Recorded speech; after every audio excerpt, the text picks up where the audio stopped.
Okay, I seem to be back online for a little while, so hello again.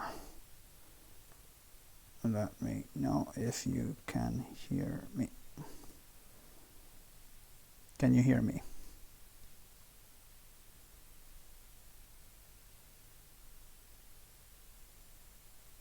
Hello, Mohammed. Hello, Dakota. Ah, good. Okay. Are you whispering? No, I shouldn't be whispering. You should be able to hear me quite loudly. I'm not raising my voice too much, but okay. So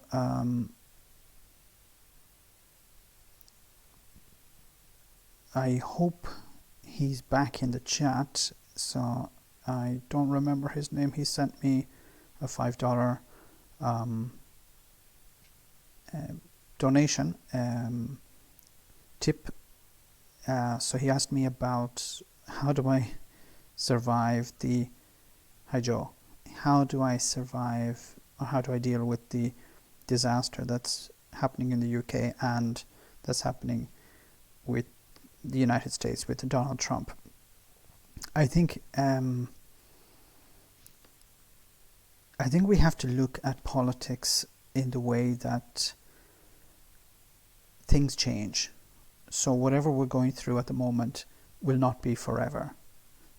And also I think it's important to remember that sometimes situations like this can create opportunities for something better. The way I look at it as, what happened in 2016 with Donald Trump and Hillary Clinton. What happened with Donald Trump was a disaster. Donald Trump is a disaster for the United States. But because Donald Trump, the phenomena of Donald Trump took place, it opened the door for example, people like Bernie Sanders to step forward. And there's a good chance, it's not a guarantee, but there's a good chance that someone like Bernie Sanders could become president, and he would drastically change the situation. So this, we have to try and find something positive out of the disaster that exists. Hey, I got a new subscriber. Okay. So I'm going to try and go through some of your comments. Please, if you don't hear me talking for a bit, please let me know, because I can't hear myself through the chat. So if you don't hear me for a bit, send me a message, please. I'd appreciate that. So feel free to ask me any questions. I'll attempt to answer as much as I can. When we get a lot of subscribers or people watching, it of course will become more difficult. So ask your questions now. So I'm just going to read some of your comments. A lot of GOP people want to leave the UN, hence why they refuse or stopped paying the bills. I don't understand why in the US there's this hatred for the United Nations. Maybe it's because it attempts to keep a check maybe on American power around the world, and the United States don't like that. First and most important thing is to getting universal health care. I agree with Dakota. I really think the United States, now is the moment to get universal health care, and forget about Pete Buttigieg or Joe Biden or even Elizabeth Warren. You need to get Bernie Sanders style, NHS style healthcare, and it should be available for everyone. So while you guys are writing, I'm just going to comment a little bit more on what's happening in the UK here. So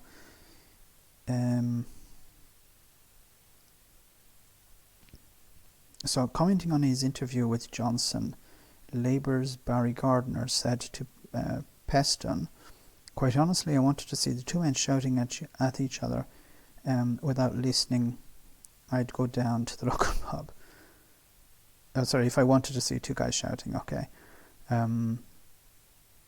all he was a bully Hector and ignore the questions that were put to him. So he's talking about the Prime Minister here.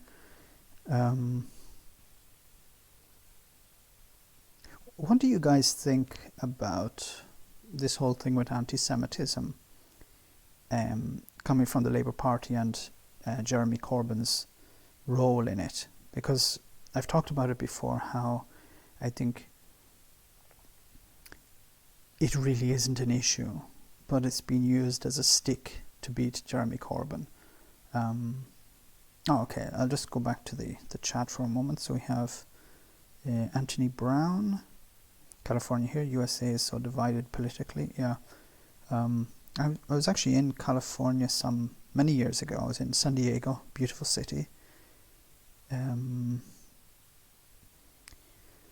I think, yeah, the US is very politically divided, and it's a really big problem at the moment. Anthony C, yes.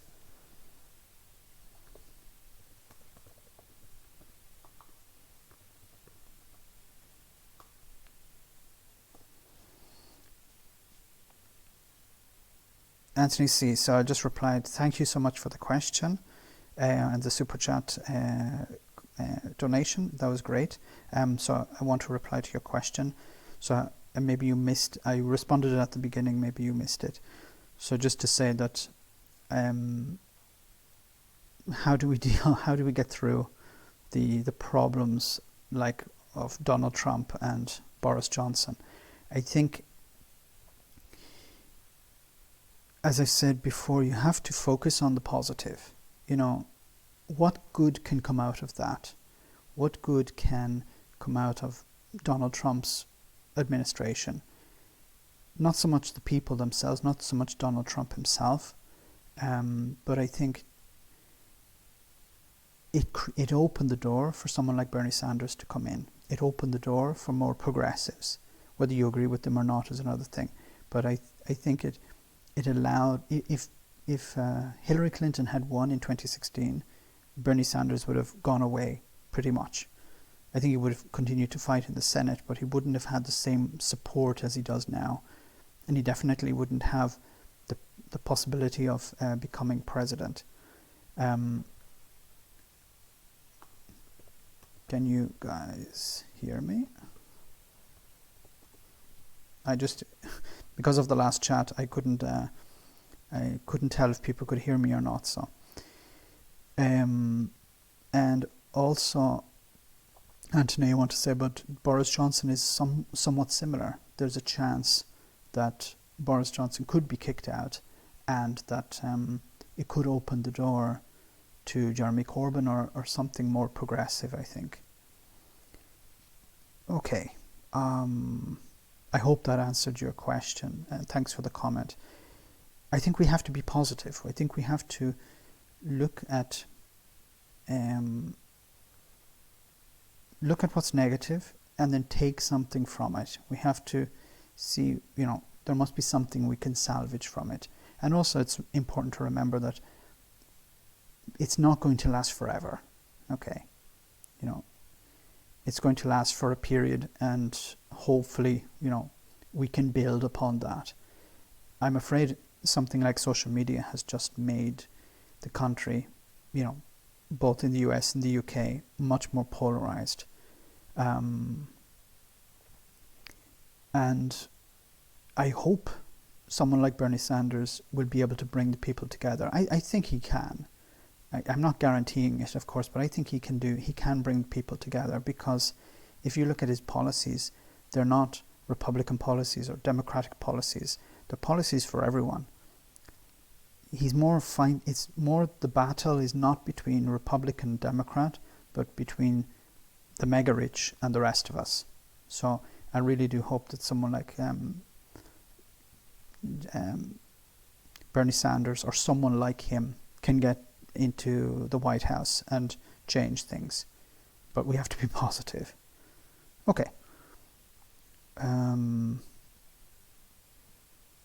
Once again, if the comments are going quite quickly, so if I don't respond to your comment, feel free to copy and paste it again in.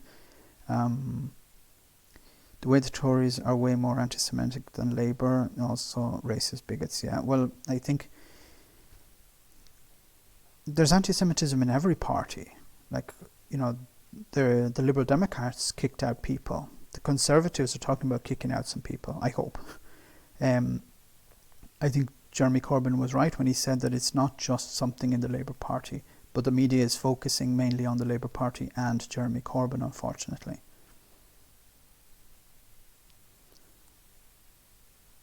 It's difficult to stay positive with such little money and food.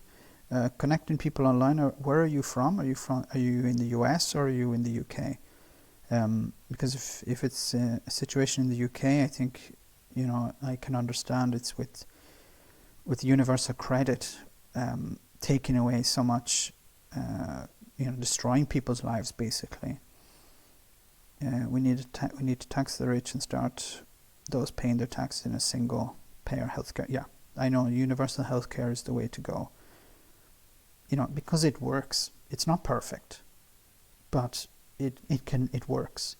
And I think it also, there's a lot of things related to universal healthcare that we don't think about. Things like promoting healthy living, which in the long term helps people stay healthy, work longer, be more productive. Okay, so connecting people is from the UK. It's like I don't know if you've seen my videos, but people ask, oh, why do you care about the UK? You're not from there. Why is it important to you? Because I care about the people there. I have friends and family who live in the UK. My wife is Italian. She has some cousins who are living in London, working in London, and they have a family there. And there's a risk that they could, end up having to come back to Italy. And they left Italy because it was difficult to find a job. London was, a type of El Dorado for a lot of Italians. They go there, they start businesses, they contribute to society. And for many people who supported Brexit, they just see these people as parasites and say, oh, we don't want these people here. Okay, hi there.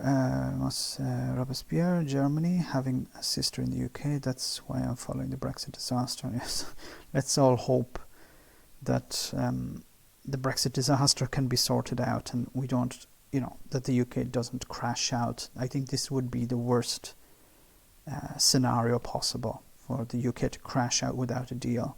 Look, I don't agree with having a deal, but a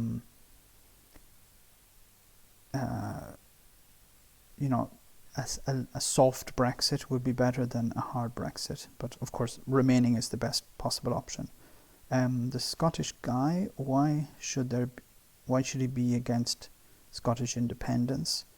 I assume that's in reference to Jeremy Corbyn, I assume.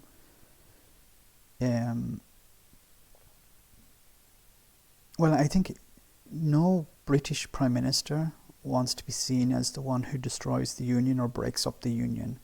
So when Jeremy Corbyn says, he's open to a second referendum, I'm a bit sceptical actually of that, because it doesn't help the Labour Party if Scotland becomes independent, because Labour will abandon Scotland, the Tories also.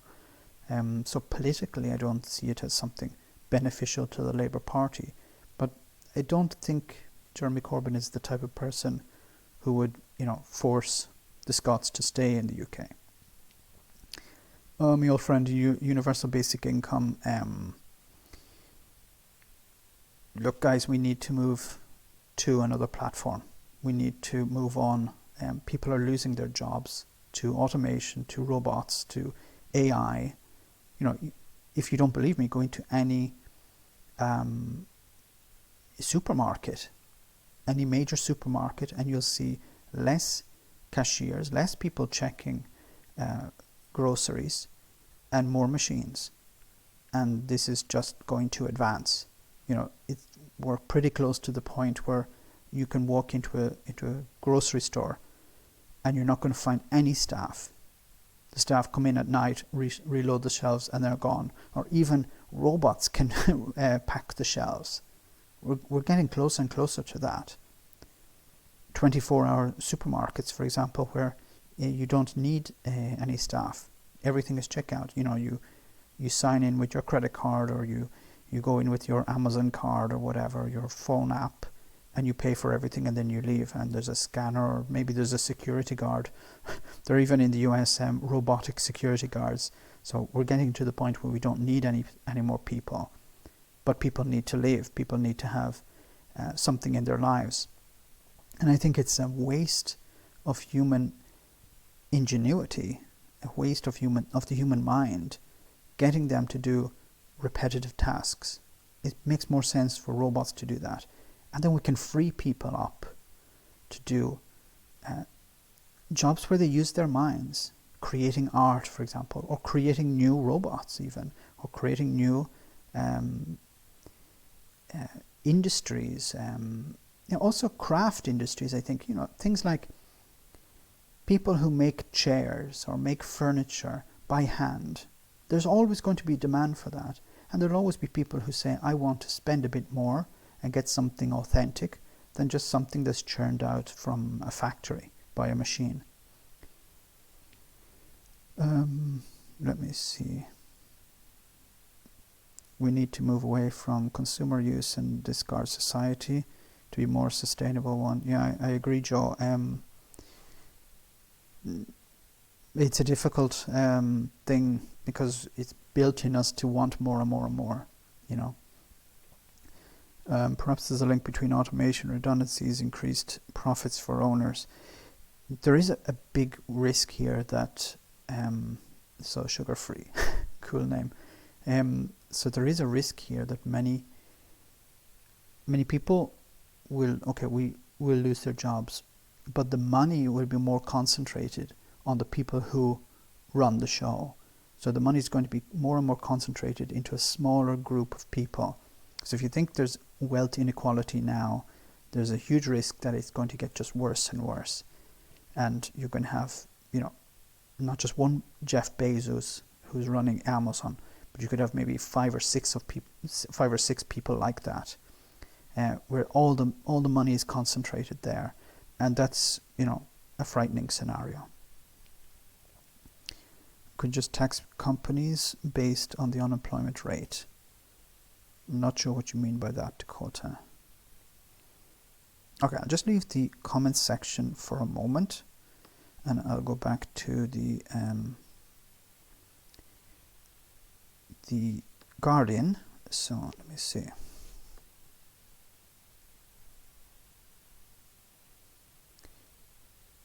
So I had started talking about this just before in the last live stream before it went down. So Jo Swinson has declined to say whether she'll begin campaigning in the UK to rejoin the EU immediately after Brexit. Asked if the country should join the Euro, if it deemed necessary to demonstrate commitment to being at the heart of the European Union, she added, I don't think we should be joining the Euro. I agree with that. So here in Italy, if you don't know, we have the Euro. In the Republic of Ireland, they have the Euro. Most countries in the European Union have the Euro. But there are problems with the Euro. The idea that you're not free to devalue your currency to reduce your debts, which is a double-edged sword. Sometimes it can be useful for the economy, but on the other hand, it promotes fiscal I don't want to say deregulation, but mismanagement, I should say, which the Italian governments have been doing for decades, where they just run up huge amounts of debt and then devalue the currency to pay off the debt. But this debt was not used for infrastructure or for investment in creating jobs. It was mainly just to give public employees more money and to give people jobs that didn't actually do anything, didn't actually really contribute to society. If you look at the climate talks, it wasn't here, sorry, I think it was before, where Jo Swinson had apologised for the policies that she supported under the Tories. And I think we have to, accept, we have to welcome that in a way, because it's not easy to apologise. But also, if you're a politician, your normal modus operandi is to double down. Look at Boris Johnson. He has never apologised. He always doubles down. And to his support base, it's a sign of strength, not a sign of weakness. So I think Joe Swinson apologising for supporting policies like the bedroom tax or austerity, I think we should commend that. I don't know. What do you guys think in the comments? Okay, I'll just jump back to the comments for a moment. I mean, taxing companies. Too many countries join the EU, or join the euro without having an economy. Yes, I agree 100%. Nosteror. Sorry if I'm mispronouncing your name. I think it was Greece fiddled the books in order to get into the into the euro, or maybe it was actually Italy. But a few countries, did some creative bookkeeping in order to appear as much better than they actually were, and later on they suffered the consequences. Let me see.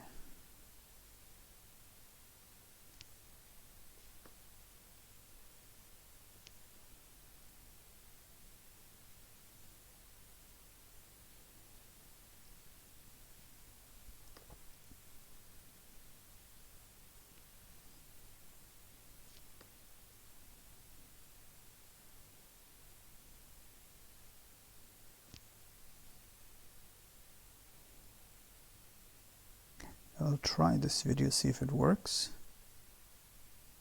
No, I don't have access. Okay. I think this is something quite interesting.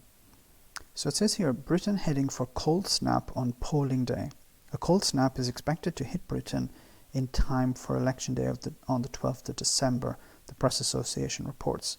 Meteorologists at the Met Office have predicted that a wintry spell will arrive for election week, covering the UK in frost and seeing temperatures plunge to sub-zero in some areas. Just below here, long-term forecast suggests snowfall in Scotland and the Pennines, with the rest of the UK hit by blustery winds. So why is this important? I think this could have an impact on turnout. And who would be deeply affected by turnout? I think, maybe the older people will be less likely to go out unless there's some support system for them.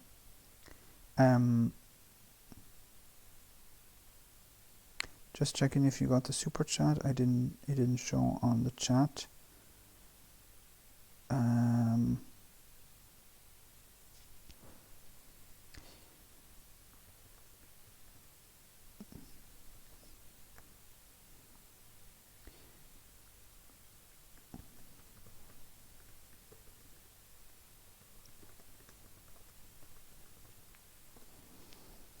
I'm sorry, I didn't see your super chat. I'm really sorry, because I had the original live stream, and then I was having a lot of problems with sound, and then it just shut down.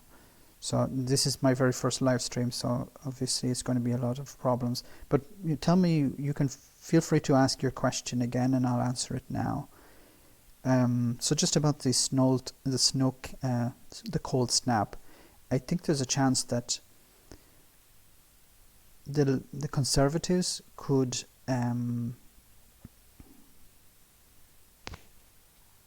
you sent it a few minutes ago. Let me double check.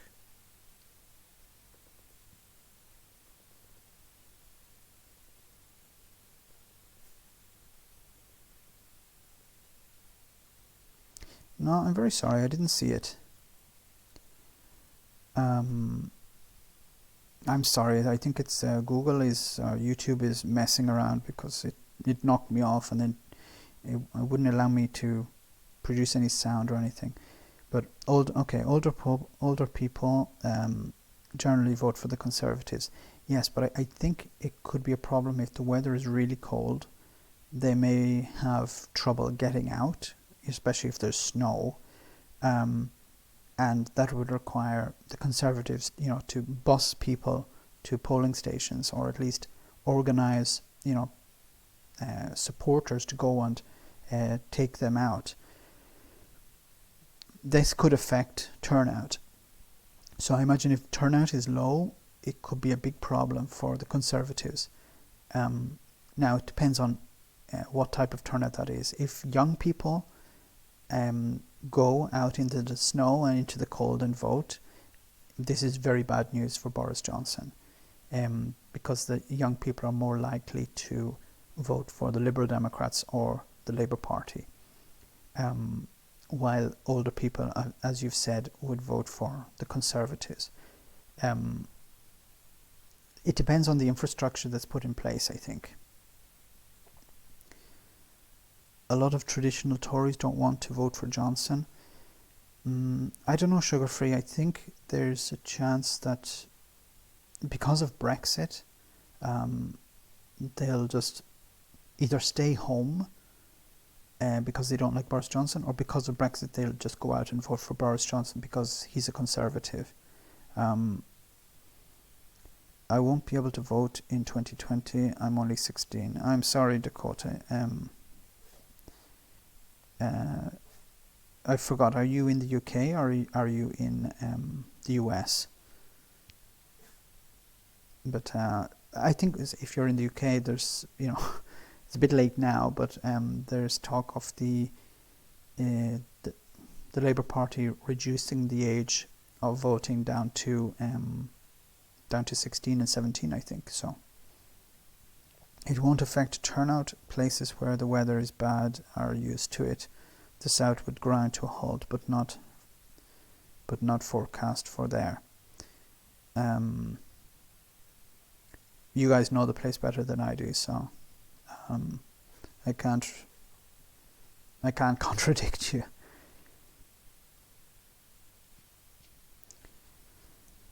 There was something else I wanted to talk about here on this.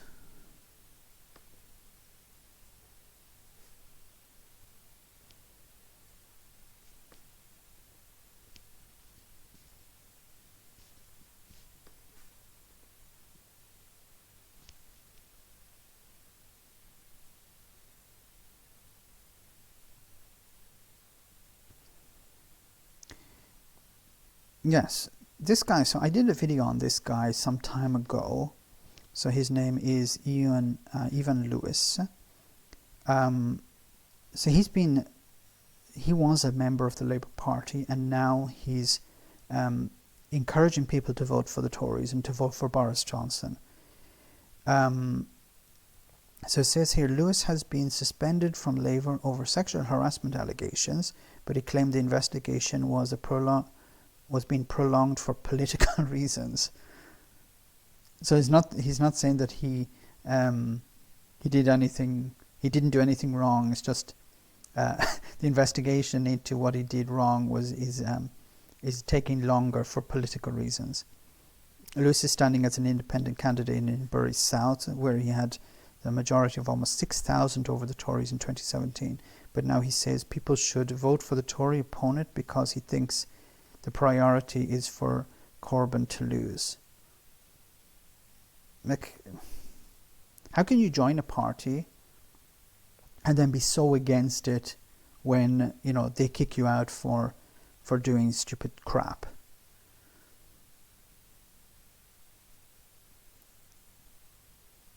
Let me just go back to the chat again. You can send your postal vote.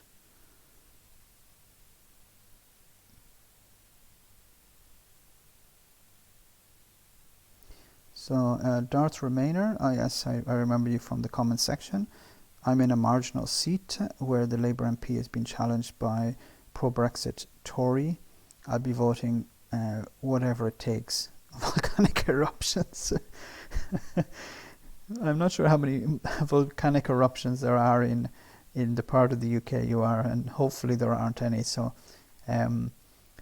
so I assume you'll be voting for the Labour MP, the Labour candidate. My point is that the motivations are strong this election. People won't be put off by the weather.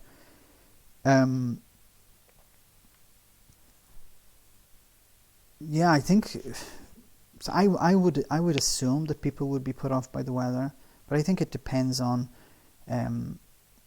what people are motivated by, because Brexit is one thing, and then the idea of getting Boris Johnson out is another thing, and then the idea of Jeremy Corbyn winning is another thing. So it's hard to tell, because there isn't one issue that would push people to vote, and there isn't one issue that would stop people to vote, I guess.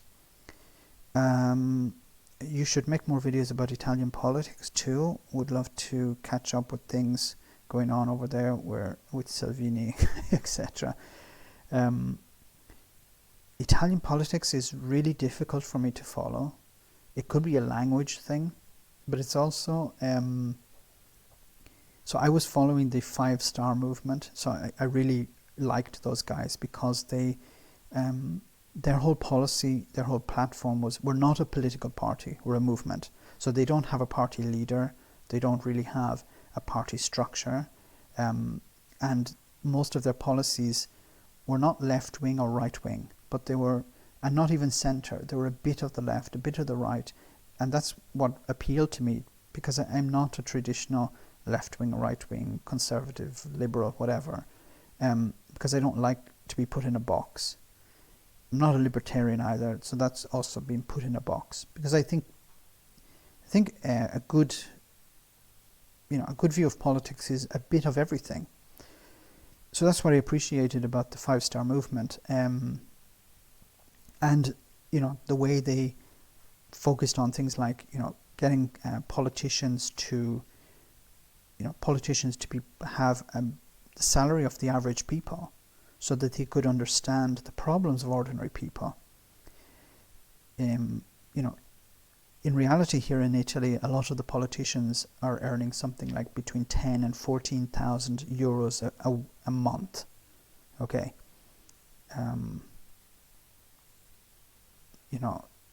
Ridiculous amounts of money. And then they have also, sorry, I'm looking at the comments and I'm trying to focus. They also, live in a bubble. They don't understand, as I've said, the problems of normal people. They have private hairdressers, and they have in the parliament they have a restaurant where there's like a 3 Michelin star chef who prepares elegant dishes for them, and they pay something like €3 or €6 for a 3-course meal. And then a lot of the people there don't even bother to turn up, and they have their friends clock in for them in a way. And there's a lot of corruption as well, and there's a lot of fakeness in the parliament. People who are, in the parliament they're at each other's throats, and then outside the parliament they're smoking a cigarette or having a drink together. So there's a lot of this fakeness, and they were working hard against that. I've sort of lost hope in them a little bit, because a lot of the people who went in weren't really prepared to deal with politics, and then also in Rome there was a disaster with the new mayor of Rome. She was a 5-star candidate. She became the new mayor of Rome, and we had hoped that she would kick out the corrupt people in the administration, the people who were there before, who were in charge of the rubbish collection and stuff like that. And there were some rumors of corruption between her and her cousin, or someone who was hired to be the administrator for the rubbish collection. So this was a sort of nepotism, and the movement is against that. but she was allowed to remain there, and she didn't, clean up the mess. Thanks again, Anthony C. Brown. So, was Prince Andrew extorted? A honeypot trickery. Oh, that's an interesting question. Was he extorted? By whom, do you think? So, somebody who... Well, okay. Why would somebody be doing this to Prince Andrew? That's my first question. What do they get out of it? And do you think it's related to bringing down Epstein? Could it have been Hillary Clinton, or could it have been the Russians? So I think we're going down a bit of a rabbit hole, but that's a very interesting question. Let me put up a... Oh, it's not working. Okay, it's all right. No, it's an interesting. So was he extorted? I think you're opening a can of worms there with that question. But it's interesting how he has been shunned away in a way. Normally these people would just say, "Oh, it's nothing to do with me," and they'd maintain their position. So Prince Andrew is in a... I don't know what to say. But that's an interesting question. How I'd say there's probably some sort of extortion going on, because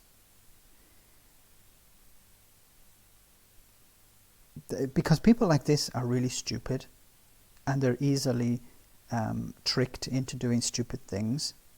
So, because people like Prince Andrew are narcissists, so there's a chance that it's very easy to get them to do something stupid. And this whole Epstein saga and scenario plays into this type of corruption. But it's, I don't know, let me see what have the rest of you said. Was Prince Andrew, that took 20 years to mature. Well, he liked them quite young, I think. Under 20, probably. I'm not an expert on this, so I'm not the best person to respond to it. And I'm not a big fan of conspiracy theories, but I don't know, it's an interesting question. I'd have to ask, who benefits from this? Who wants to bring him down? Because normally you could be right, and Anthony, you could be right, but who benefits? I have to guess. I have to ask the question: is there someone who benefits from this? Could Donald Trump be connected to this? I don't know.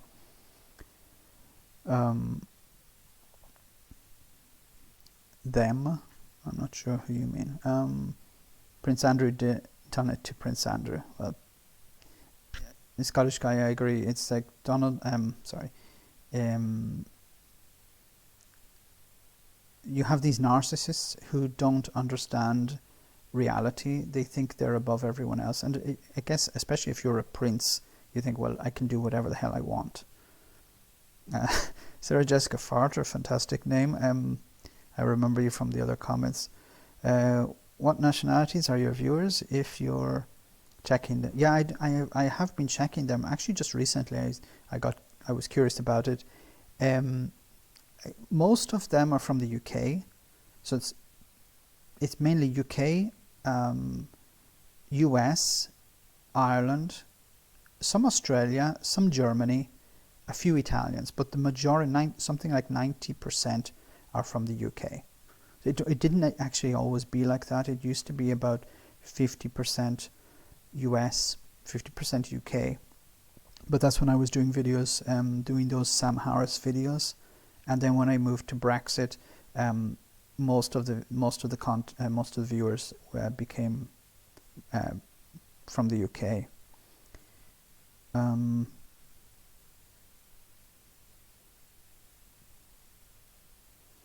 Prince Andrew, John Fry's Prince Andrew has to be held accountable, but I don't see how he's going to be held accountable. Darth Remainer, sono Italy Australiano. More Italian or more Australian?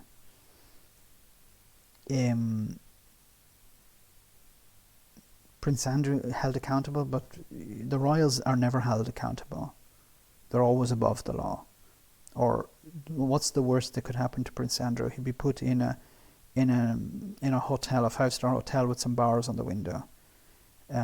He's not going to be sent to prison, really. But if Jeremy Corbyn gets in, perhaps that could change.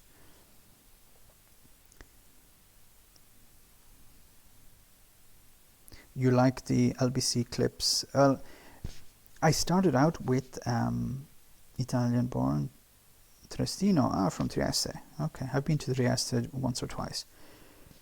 LBC, I don't know if I explained this in one of the videos, because I talk a lot about different things to different people, but I actually discovered LBC, James O'Brien, through LBC, because I was searching for someone in the UK who talked about Brexit, but not as a Brexiteer.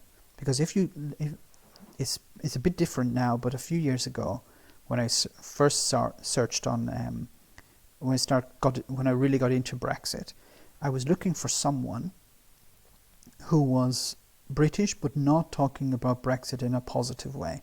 And I couldn't find anyone. All I found was, people like Sargon of Akkad, or Nigel Farage's channel, or Brexit.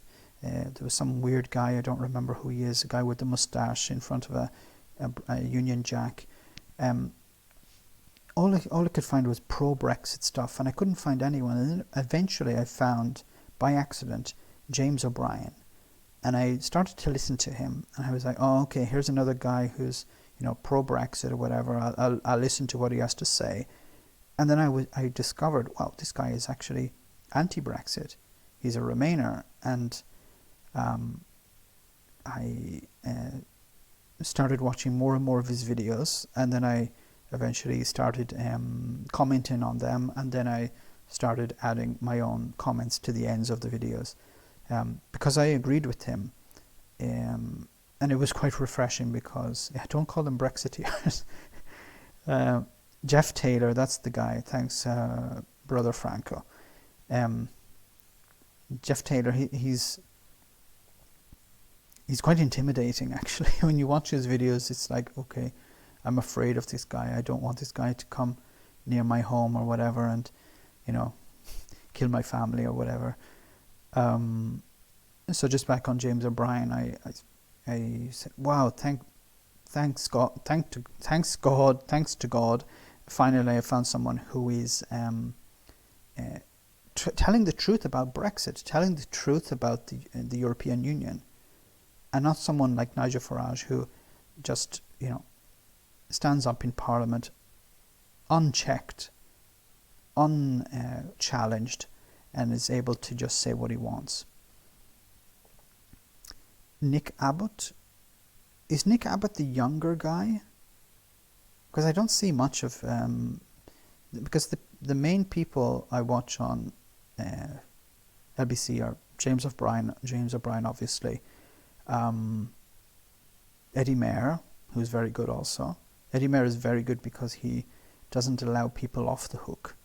When they respond, he's quickly to respond. And he's not someone like Nick Ferrari, who has, a list of things to talk about and then attempts to shove them in wherever he wants.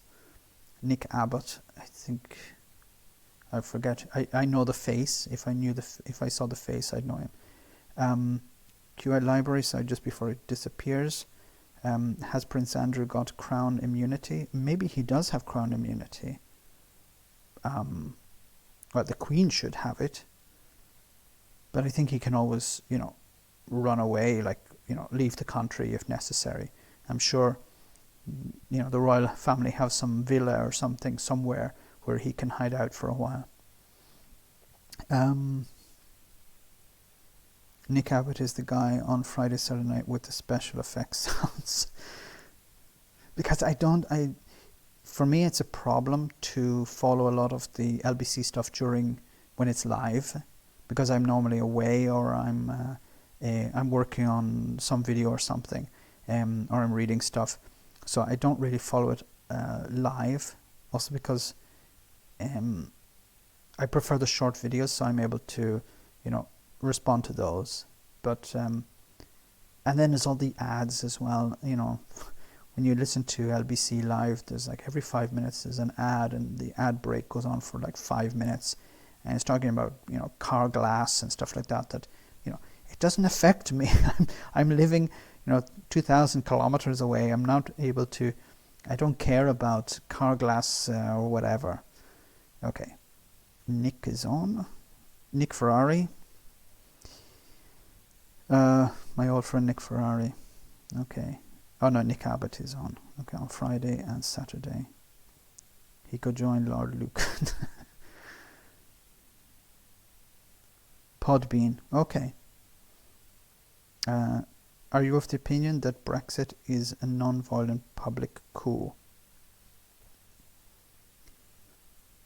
Well, I look at Brexit as a bloody nose for the government and a protest vote, because it wasn't based on knowledge. It wasn't based on a critical view of the European Union. It was an attempt to give the government a bloody nose, really. A lot of blue tick political people I follow on Twitter are saying that the Lib Dem leader interview was by far the best one done, and she got away for it better. She came away for it better. Sorry. So I'll check out that interview with Joe Swinson. Is it possible the Lib Dems could support Labour minority government in return for electoral reform? That would be interesting. Would they support? They have been said that they wouldn't support Labour if Jeremy Corbyn is in charge. I think that's just a bit of saber rattling, or a bit of smoke. I think they would, but they'd be forced to. The choice could be between Jeremy Corbyn or Boris Johnson, and I think they would prefer. Also for them, for the optics, it would be better to have a government with Jeremy Corbyn, with the Labour Party. Oh, thank you very much, Chiara, for. Cara. I'm sorry, I'm very terrible with names. There was an issue with my Google accent. You get this? Yes, I got this. Thank you very much. Are you Canadian? Are you from Canada? Because it comes up as Canadian dollars. Thank you very much for the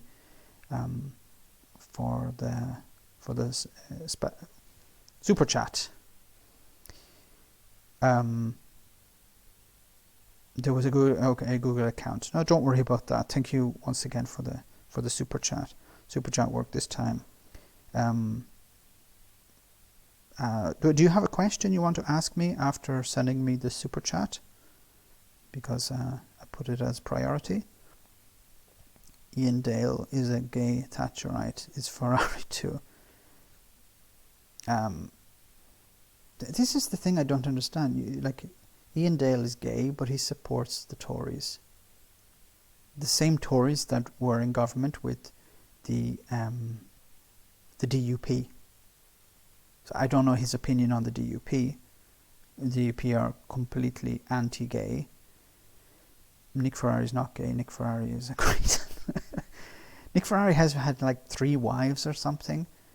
Again, I don't see the attraction to these people.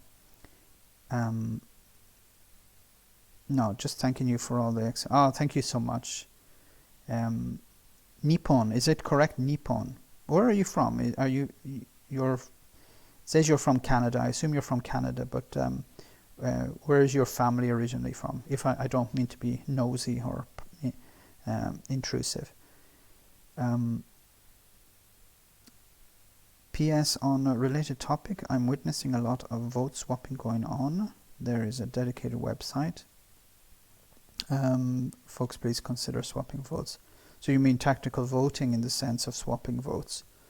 Well, of course, it's. I think people really need to also to find reliable websites, because I know there were some comments about some dodgy websites that were telling people to vote Lib Dem even though the Lib Dems didn't have a chance, and that wasn't a good idea. Are same-sex couples able to get married in the UK? Yes, they are, as far as I know. The problem was in Northern Ireland. There was, it was quite funny because the DUP, the Democratic Unionist Party, who are very, very pro-British, until it comes to British laws. So you're of Indians in descent. Okay, thank you very much. Yeah, so the DUP are very pro-British allegedly, but they don't like British laws. So when the UK wanted to implement, same civil unions or same-sex marriage in Northern Ireland, the DUP said, no, we're not going to accept that. So we like to be British, but not that British. Do you live in London or just put location on your videos in London? Because I put the location of the main part of the video. So like for the LBC videos, I put London because that's where the main video is from. If I'm doing a video related to, I try to keep the location related to the content, not so much where I'm from. So I'm from Italy, I live in Italy, but I think it's more interesting to connect the video with the location. So if the video is talking about something happening in Glasgow, I'll put the location in Glasgow because I think it's more relevant. I think it's easier for people, for example, if people are in Glasgow, it's easier for them to see the video, because I think it's more important that people in Glasgow see the video than people in Rome see it. But I'm not fully up to speed on all the ins and outs of how YouTube, rank videos and stuff like that.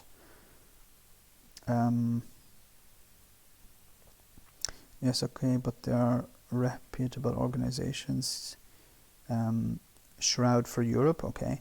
In return for me voting Labour here, I got a lady vote. Oh, that's really cool in Cheltenham. That's so Darth Remainer. That's a cool idea. So it's a type of couch surfing for voters in a way. So that's a nice idea. So this vote swapping. So it's even better than the idea of having tactical voting. So it's a different type of tactical voting.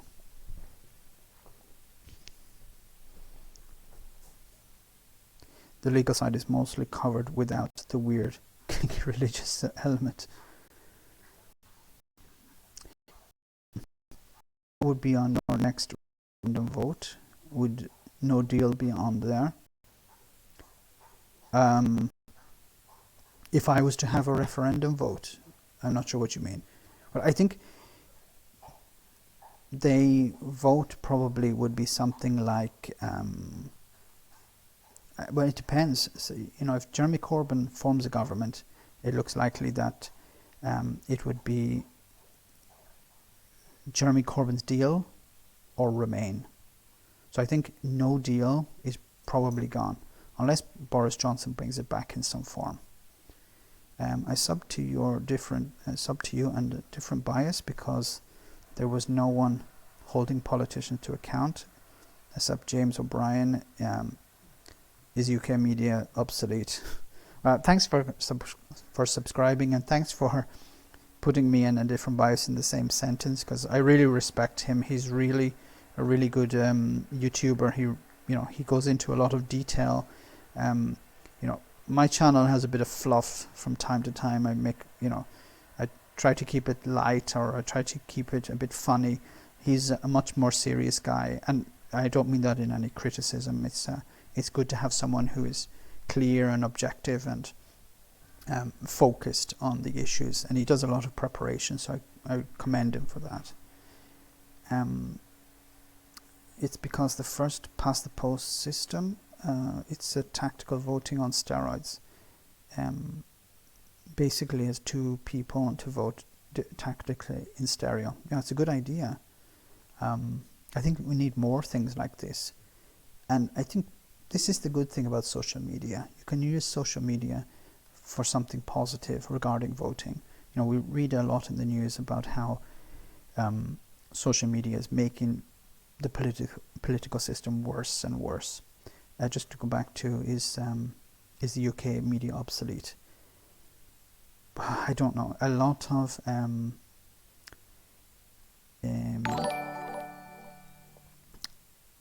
of the media, again, it's driven by clicks, driven by advertising.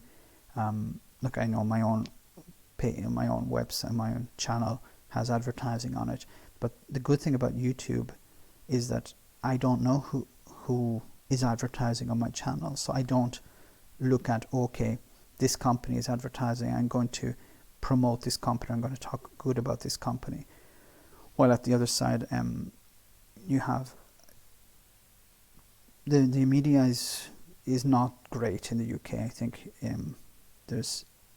I was actually promoting Sky News. I know it's owned by Rupert Murdoch, or he has still a share in it. But I think generally they're quite objective, especially regarding Brexit. Okay, thank you, Andrew, once again. Thank you, Andrew C. Brown. Please familiarise yourself with the UK channels, the Iconocast, Earthling Carl on YouTube, some thoughts on the London Bridge attack. Actually, I watched some of Iconocast's videos. So he's on the opposite side than I am. So he's a Brexiteer, or a Brexiter, as you prefer. Earthling Carl, he's another. Well, he's on the far right. He wouldn't probably agree with that sentiment, but I think he is. I just lost your comment. Let me move back up a little bit. Sorry. And thoughts on the London Bridge attack. Wow. Okay. So we had this guy who was released early. Now correct me if I'm wrong, but he was released early under the Conservatives. And now there's the idea that the UK needs to roll back these policies of releasing people early and keep people in prison for longer sentences. I think the problem is that governments will say we need to keep people in prison for a longer time, but it's a cost, and many times the government will make a promise, but they don't want to spend the money related to that, because keeping someone in prison is very expensive. Now, I don't believe they should be let out because of that. You know, if they're dangerous people, they should stay in prison. They shouldn't be let out. But at the same time, I think if there are certain people that can be reformed, I'm not talking about people like this attacker in the London Bridge attack. I'm talking about people who have committed petty crime or fraud or something like that. People who can be reformed. I think there should be a way for them to get back into society. But I'm not sure if that's what you wanted me to respond to. The London attack itself, we're seeing a certain this type of extremism. I think is extremely worrying, because there doesn't seem to be an ideology behind it. There isn't something that you can counter. You know, sometimes we in the UK and in Ireland, for example, we look at terrorism from the point of view of, we compare it to the IRA, for example, and we attempt to compare it to that and see, okay, well, this is how we deal with the IRA. So how can we deal with Islamic extremism in a similar way? But it's a completely different kettle of fish, because the IRA had political goals. Groups like ISIS don't have political goals. their goal is convert or die. So you can't really negotiate with that. How can you negotiate with someone who says they want to kill you? They want to destroy your society. They want to, put people who disagree with you to the sword. What can you do with people like that? You have to lock them away. They can't be reformed. But if there is a way of reforming certain people, now some people will disagree with me and say, some Islamic extremists have been reformed, have changed. Some of them have gone out and de-radicalized other individuals. So I think it's a question that we can't really answer. I think we have to look at every individual basis, look at every case on an individual basis, and attempt to see if it's possible to reform this person or not. I think there's always this idea we try to reform and let people out, but then we see the consequences of that. I hope that more or less answered your question. Is there been, so I'll just answer, so some people have wrote to me. The Tory leader suggested changes for the NHS services would stop them being abused and abusing people, wasting GP time. He suggested a charge of £50 for calling an ambulance if the patient turns out not to be seriously ill. Okay, well, here in Italy, we have, and I've only been to the hospital, thank God, just a few times. I didn't really need to go very often. But so here in Italy, you normally, when you go to ER or the emergency room or accident and emergency, you're given a card with different colors on it. So, for example, yellow, green, red, I think it is. And depending on the color you have, it determines how long you're going to wait. So if you're red, you're priority and you go in straight away. If you're green or yellow, you have to wait. So if you're green or yellow, I think yellow is the lowest level. When you get your treatment, you have to pay what's called a ticket. So it can be about €50, or depending on your economic status. But normally it's about €50. So the idea of this is, it's to stop people from just going to the hospital and getting treatment for free. Because a lot of people don't go to their GP, they go to their hospital, and then they clog up the system. Why would people not go to the hospital, to the doctor? Well, the doctor is actually free here in Italy, so if you need to go to your GP, you don't pay anything. This is paid by the state, and it's paid through taxes. So you just go to your GP, the doctor gives you a prescription or whatever you need, and you don't pay anything. But the problem with that is you can only go during certain hours. So for a lot of people who are working, they don't have the possibility to take time off work to go to the doctor. So instead they go to the hospital. So the hospital, in an attempt to reduce this problem, started charging people this thing called a ticket. The last time I was at an accident and emergency, I noticed there weren't many people. So maybe this is working. But it depends on, of course, the time you go and the time of year as well.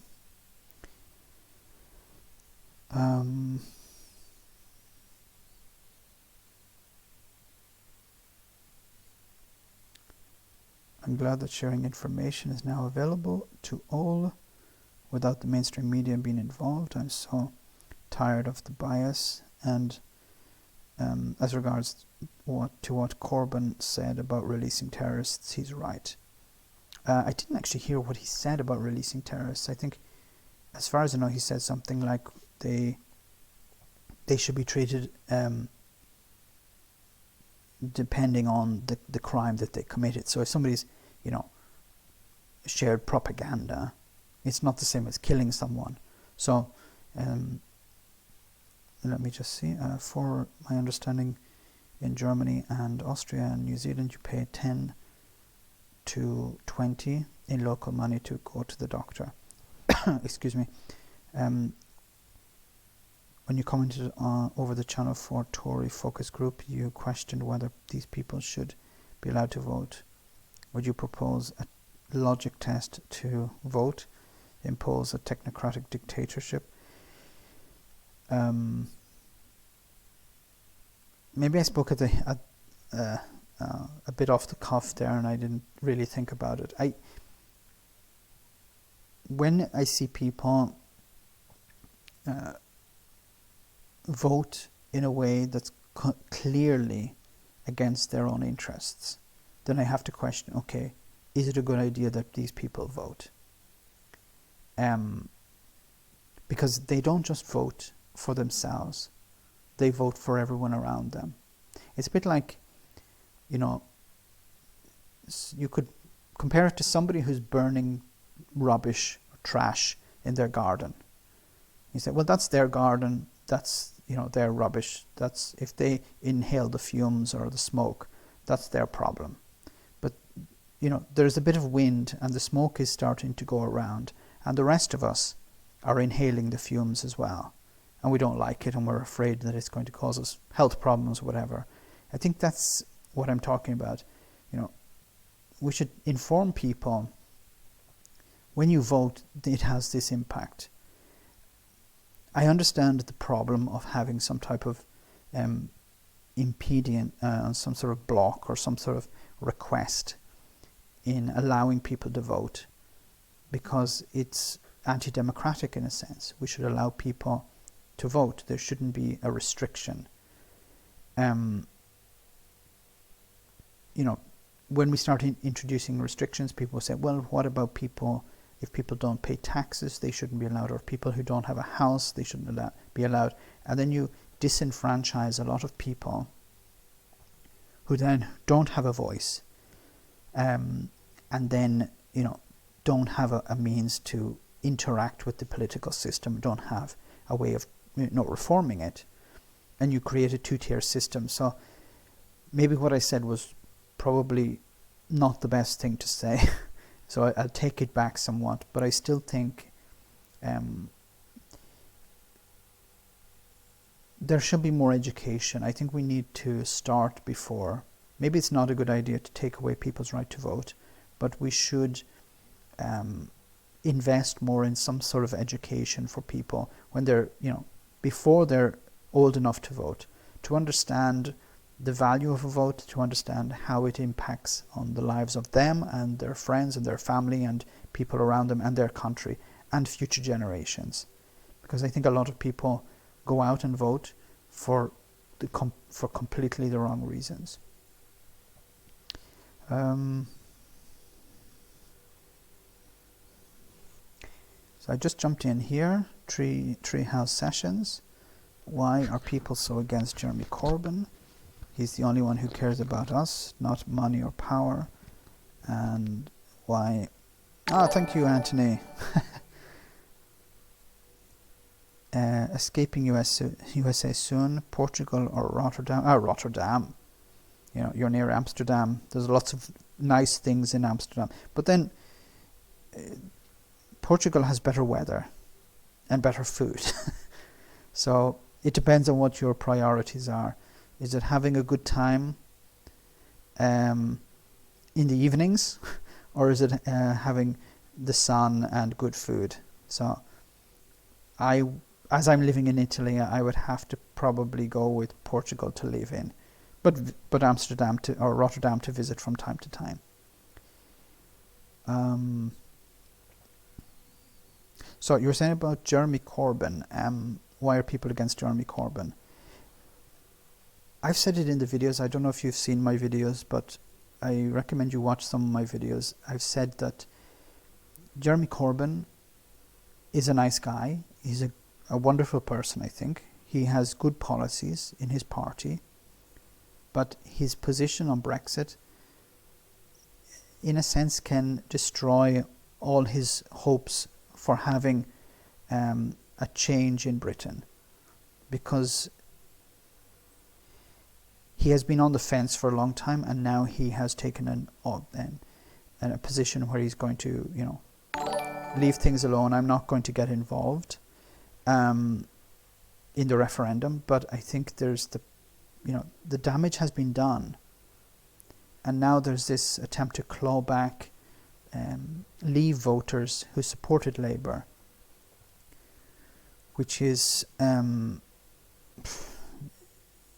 not a good policy. I think we now have to make a clear decision between Brexit and remaining, and there's no way in between. But I think that's my criticism with Jeremy Corbyn, that he had sat on the fence, that he is someone who is a Eurosceptic. So I automatically will disagree with him on Europe, and I'm afraid that his views on Europe are blocking the chance of having a Labour government that could do a lot of good things for the people. Can I offer a correction to a semi-recent video? Remember bringing the daggers out for the Brexit MAP for drawing a distinction between the UK and Britain? They're actually different. UK. Right.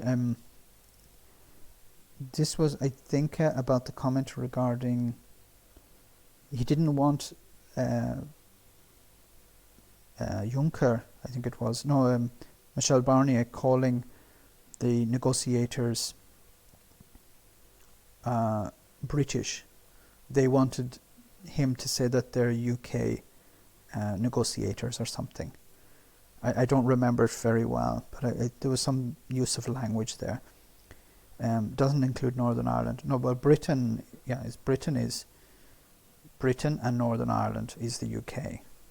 But I think Michel Barnier was referring to the negotiators as British. But if you're from Northern Ireland, or if you're from Scotland, or if you're from Wales or England, you are British. That's what's written on the passport. So I don't think he was wrong to call them British.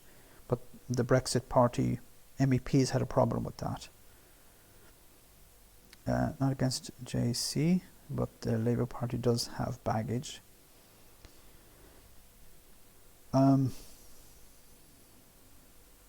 It's Great Britain or Britain. That doesn't include Northern Ireland. UK employs Northern.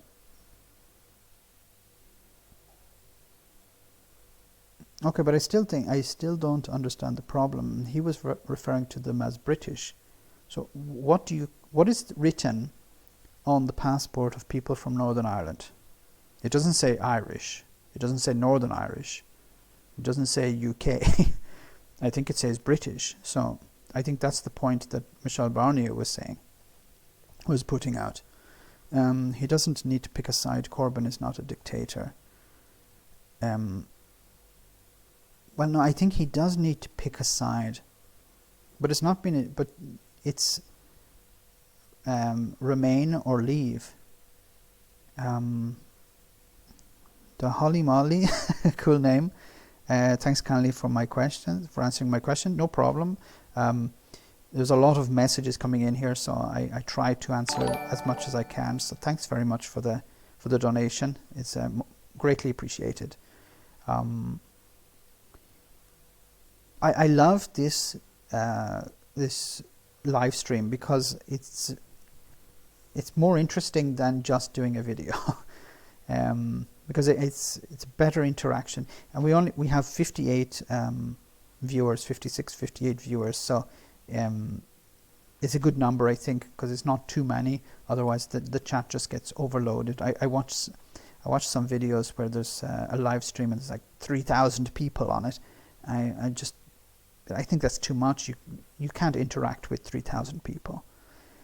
Anyway, back about Jeremy Corbyn, I think so. He doesn't need to pick a side. I think he does need to pick a side because there is this problem that you're either a Remainer or a Brexiter, and a Leaver or a Remainer. And he was a Leaver in the past, and he was sort of dragged kicking and screaming towards the Remain position of his party. See, this really wouldn't be an issue if he was the head of a party that was Leave. But the party he's in is Remain, and he is a Leaver. He's always been a Eurosceptic. So I think this is the conflict that he has. He's attempting to be the captain of a ship that doesn't want to leave the port, and he wants to leave the port. So he's, pulling between both of them, and then he's deciding, okay, whether we leave or not doesn't make any difference to me. And I don't think I understand from one point of view how that could be tactical, but on the other side, I think there's the risk that it shows you as being rudderless in a sense. How can JC pick a side when no one knows what Brexit is? Well, that's a good point, but I think, there is the idea of Remain is clear. Things stay as they are. Nothing changes. But he is picking a side because he's saying that he wants to have a Brexit deal. Now, whether he actually really means that is another thing. But he has said in public that he wants to have his own deal.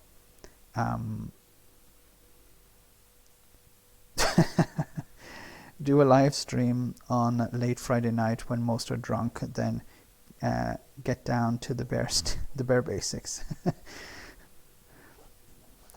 I am enjoying a great deal Scottish whiskey at the moment. I don't have the bottle in front of me, so I can't tell you the name, but I love the taste. It's great. Let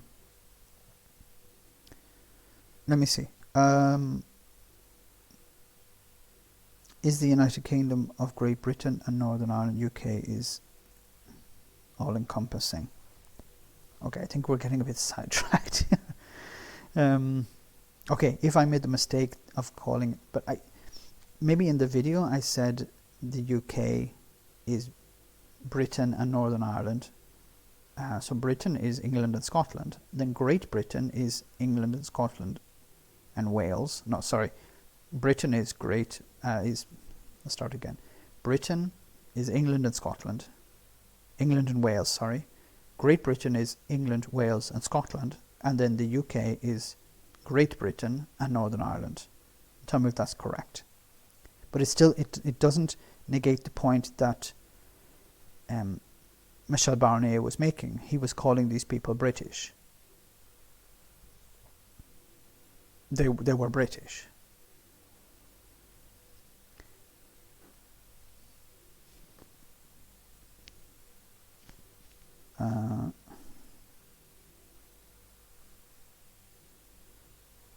Glasgow Kiss. I'm just looking at some of the comments I may have missed. Love the channel and I'll stay subbed. Biggest frustration that you are very monotone. Might just be the way you are, but you need to be a bit more anger in your life.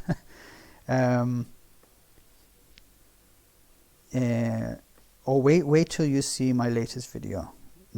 I will not be monotone at all. Okay, thanks connecting people online. Have a nice sleep. Thanks for joining the chat and for all your comments. March store upgrade soon. If not, more super chats will. What's that? March store upgrade? You're doing a merch store upgrade soon.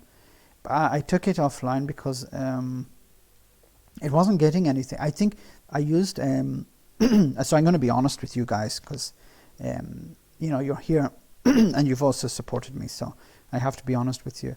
The merch store, I think it's too expensive. So it's Teespring. So what they do is they allow you to produce T-shirts and then sell them through your to your channel. But the base price that you set the T-shirt at is way too high. A T-shirt of $20 or something. I said, okay, I'll give it a go. If somebody wants to buy some of the merchandise, feel free. But nobody was buying anything, so I just decided, look, I'll just get rid of it.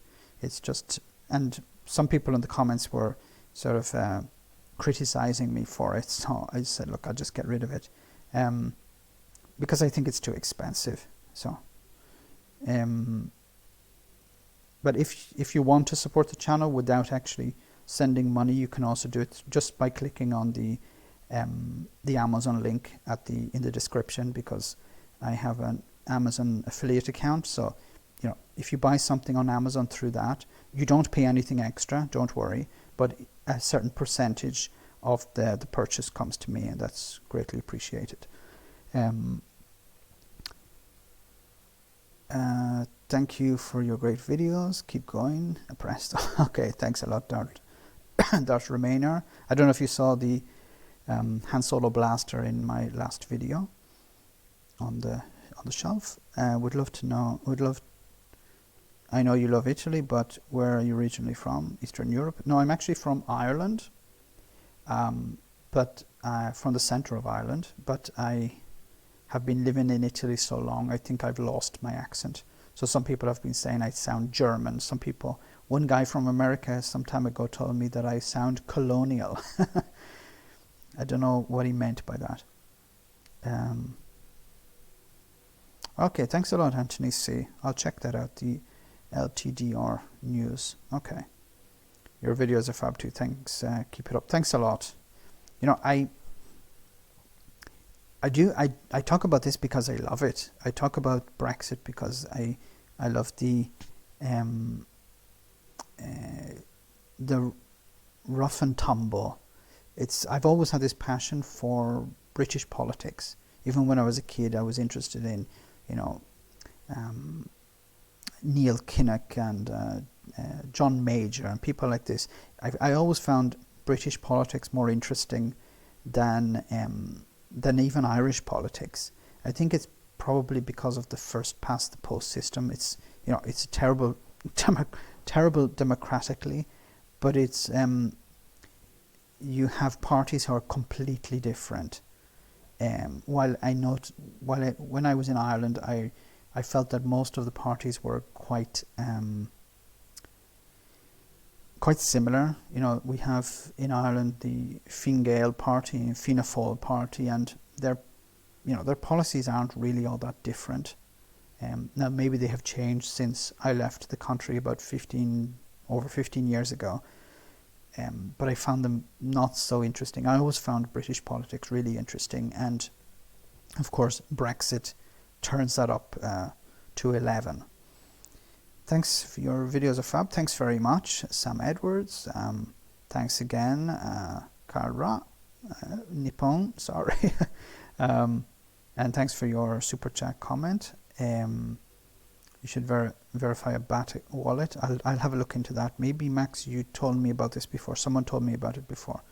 I would never have guessed Irish. Maybe Swiss with great English. Thanks for that comment. Yes, some people, I don't understand where German comes from. Maybe it's because I'm in northern Italy, but we're so far from Austria here, so I don't understand the influence from German. But maybe there's some. I do recommend you guys listen to, I think it's 3 Arrows, is a German guy who does 30-minute videos on political issues, and it's very, very interesting. If you have time, he does 1 video a month or something like that, or 2 a year. But I recommend you check him out. It's called 3 Arrows. So I'll just go back to the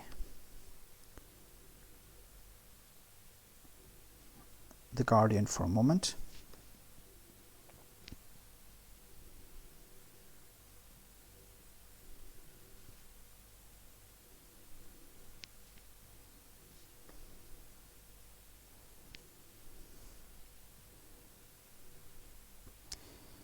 So Boris Johnson's plans for the first 100 days. So this should be interesting. Excuse me. So what's Boris Johnson going to do in the first 100 days if he becomes Prime Minister? So a budget in February, that will bring in the Conservatives' plan for a raise in national insurance threshold, which amounts to a tax cut of £85. Okay, so an £85 tax cut, but on the other side, what are you going to lose? So this is the sort of give and take approach that politicians normally play. This game of, I'll give you a tax cut and I'll tell you about it, but I'll take money from another place and I won't tell you about it. So this needs to be investigated, like to understand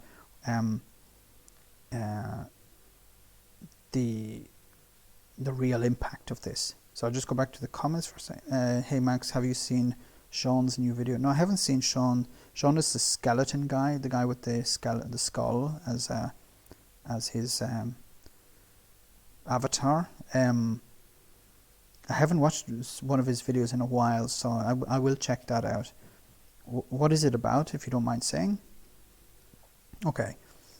Legislation to end automatic release of serious, violent and sexual offenders at the halfway point of their sentence, which the family of murdered student Jack Merritt have condemned as a knee-jerk politicisation of the London Bridge terror attack.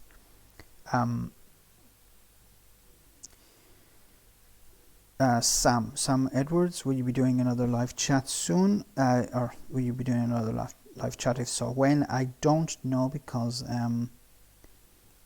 it depends on my work schedule, because I work also, so I need to check a few things. And next week I will not be where I am, so I don't know exactly when. I'm hoping to do it in the evenings, because it seems to be probably the best time for most of you guys. So it could be, I may actually do one tomorrow evening. I'll see. If there's something interesting in the news, I might actually do one tomorrow evening. About, maybe about this time, or a bit before. But I can't promise anything. Launching the biggest review of defense. Sorry about this automatic release. So ending automatic release.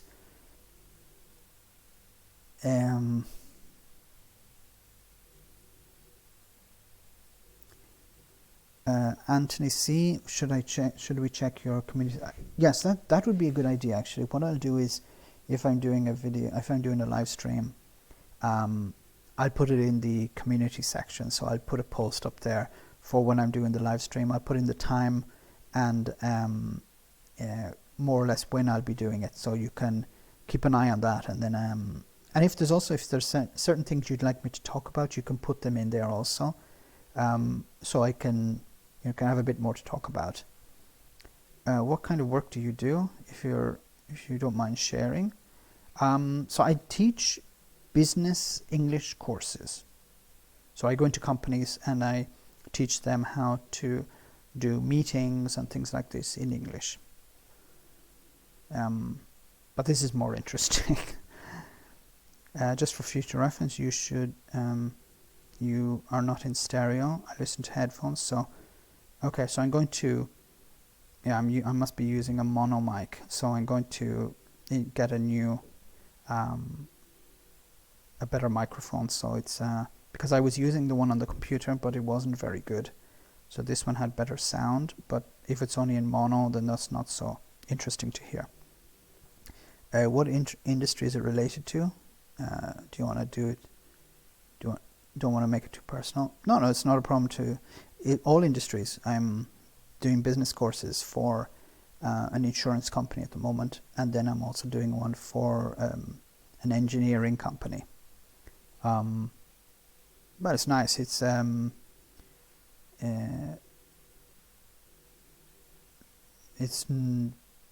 I've always had an interest in business, so it's easy to teach this to people. How many languages do you speak? Well, I speak English, more or less, and Italian, basically. My Italian should be a lot better than it actually is, but I'm a bad student. My wife is Italian, but we speak in English all the time because she loves speaking English, and she's actually studying Gaelic at the moment. She wants to speak Gaelic, which is extremely difficult. I don't know if there's any Scottish people still in the chat, but they know how difficult it is to speak Gaelic, or any Irish people also. Can you give Trump credit for doing anything good? This is something that, the Democrats actually disagree with Trump on, but I actually think this is a good thing, is North Korea. The idea of making peace with North Korea. I think Donald Trump should take some credit for that, get credit for that. The two Koreas, North and South, have been at war for the last 60 years. And, I think bringing them two people together, maybe he did it for narcissistic reasons, he was like, for his own benefit. But if peace comes out of that, I think he should be commended for that. I'm not someone who disagrees with Donald Trump because he's Donald Trump. I disagree with him because of his policies. But on this policy, I think he should be commended for it, because there's a chance that these two countries who have been at war for 60 years could end that war and have peace. Do you know any hardcore history by Dan Carlin? No, I'm not familiar with Dan Carlin. I might take a note of that. Dan Carlin, I just take a note of that and I'll check him out.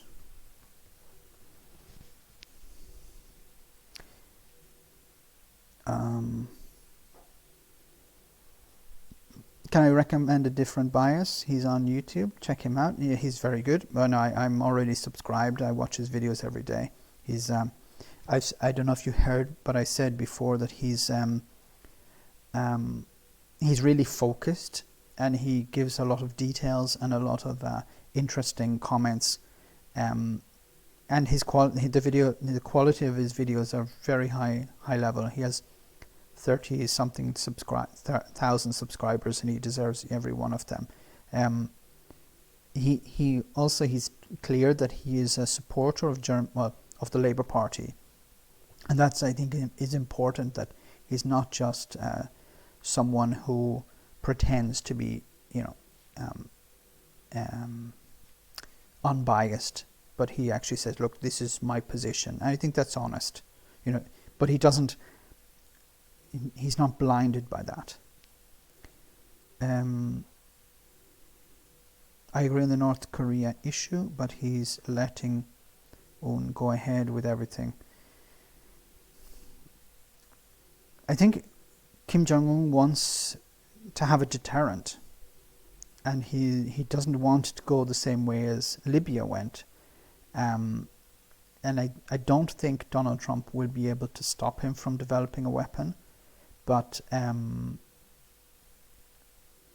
think if they get to the stage where they say, okay, you have your weapon, we have our weapons, so North and South have their weapons, but we can still have peace. I don't think it's something that could stop peace, because I think the North are afraid that if they give up their weapons, they could go the way of Gaddafi in Libya. And John Bolton, the ex security, was it head of security or chief secretary of security or something, he actually let slip, obviously it was on purpose, the idea of we could use the Libyan model. And Kim Jong-un was like, okay, no, we're not dealing with you anymore. Of course, John Bolton doesn't want peace, so he was always trying to stop peace, while at least Donald Trump was more interested in having it. Do you like the ghee? No, I'm not familiar what the ghee is. I go with North Korea, okay. There is a reason for Corbyn to renegotiate a deal, because he couldn't agree to a Tory deal. So as regards the deal he proposed, it needs to be a genuine choice. I think you're not choose. So I think what Jeremy Corbyn would probably do is he'll go to the European Union, get a deal, bring it back, and then ask the Lib Dems or the SNP to support it going through Parliament so that he can attach a second referendum to it. And they'll probably agree with that. And then his deal will be basically thrown in the trash. And the Labour Party will campaign on Remain. Because I've said this before, it'd be very interesting how in a scenario where the Conservatives would have to choose between backing Jeremy Corbyn's Brexit deal or Remain. The party for crashing out without a deal would have to choose between a rock, Jeremy Corbyn, and a hard place, Remain. So that would be interesting to see. And it'd be interesting to see how Boris Johnson, if he was still head of the Conservative Party, if he still held his seat, how he would comment on that, how he would vote on that. Maybe just abstain, but abstaining would cause it to pass, whatever, either way. Well, not even abstain. Abstaining is in Parliament, but how would they campaign? When they're asked, how would they answer? Okay. Trump is very volatile, though. He's friends with North Korea, but just as easily next week he could make an enemy of them. I think this was a worry a few months ago, or the beginning of the year, but this has sort of died down. Now, I think if Trump felt cornered because of the impeachment process, there is a risk that he could, start a war. Now, would it be with North Korea? I think that would depend on North Korea. If North Korea, started causing some trouble, started launching some missiles across Japan again, or, fired something at South Korea once again, then Trump may say, okay, we need to step in and do something as a distraction. But I think at the moment the impeachment is starting to run out of steam, and there's a risk actually that the impeachment process could actually help Trump.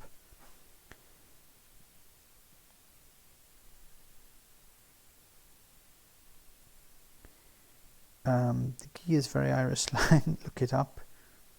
I hope it's nothing rude, because I've been out of Ireland for so long. I've forgotten a lot of slang. Like my nephew had said Janie Mac, and I was like, Janie, I haven't heard that expression in a long time. It's like oh my God, Janie Mac.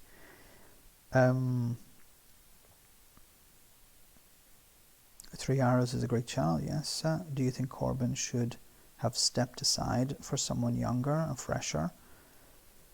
I think Keir Starmer maybe would be a better leader. Now this doesn't mean that Jeremy Corbyn is a bad person. I think Jeremy Corbyn is a firebrand. He's better motivating people. He's better doing speeches. But I don't think he's the person who should represent the party. I think it'd be better someone like Keir Starmer, younger, more charismatic, and then it seems to be more, I don't like to use the word political or ministerial. He looks more like a politician. I don't like that, to use that type of language, because I don't agree with that, that philosophy of a politician should look like a politician. But I think Keir Starmer seems more like a prime minister. I think he's more pragmatic. I don't mean that in the sense that he's a moderate, but he's also a Remainer. He understands that the party is a Remain party, and I think his finger is more on the pulse of the party than maybe Jeremy Corbyn. But of course, Jeremy Corbyn has a huge amount of support in the party, so it's more likely that if there was a battle between the two, Jeremy would win it. Do you like footy, Max? And who's your nearest Italian? I'm terrible for what people here in Italy ask me. Who do you support? What football team do you support? And I either fake it and say, yeah, I support Milan. Milan. Or I just say, look, I'm not really interested in football. I just I'm too lazy. Or I watch rugby from time to time.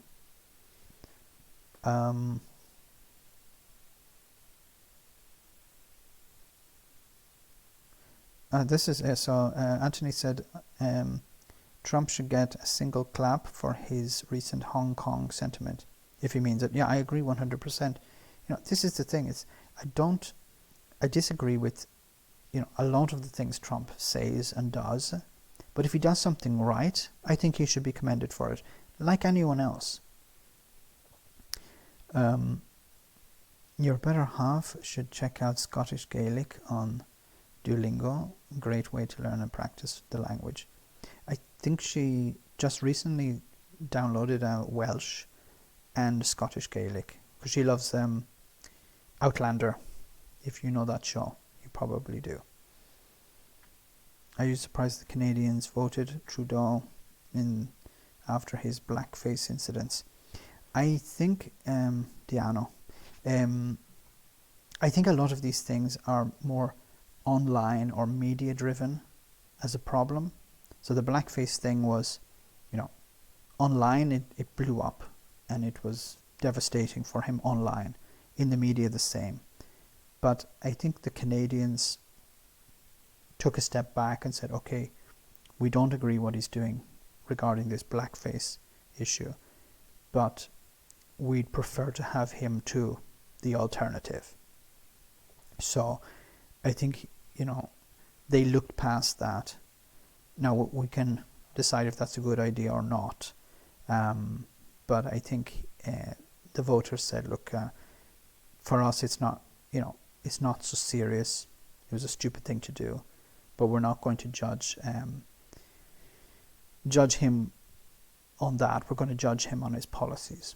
Now, regarding the environment, I think he has, and I'm not an expert on Canadian politics by any stretch of the imagination, but as far as I know, he hasn't been as environmentalist as he pretends to be because of some pipelines that are going from Canada into the US that he had promised not to support, and then he is supporting them. I'm not sure if he's getting backing from the fossil fuel industry or not, but that's a different issue. I agree with Keir Starmer, but we need another establishment member, or do we need change? Glasgow Kiss, I think we need change, but is Jeremy Corbyn the person to drive it? As I've said before, I agree with all of his policies pretty much. The problem I have is his position on Brexit. I fear that his position as a Eurosceptic is going to put a spanner in the works and result in Boris Johnson being Prime Minister again. I just watched the Joe Swinson apology on Andrew O'Neill programme. Nice to see a politician on the campaign trail apologising in a sincere manner. So I haven't seen it, so I can't really comment on it, but if she did apologise, then that's good. And if it was sincere, even better. You're giving you live in Italy? Where do you see the country in 10 years' time? Colin from Drogheda. Thanks, Colin. At the moment, it's quite stable because you have the five-star movement, which is anti-establishment, and the Democratic Party. Sorry, my battery is a little bit low. Okay, sorry about that.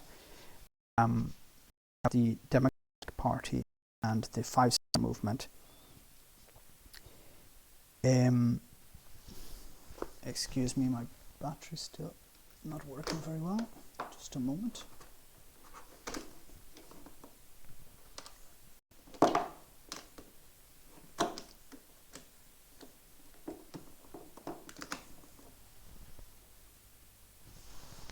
Okay, apologies for that.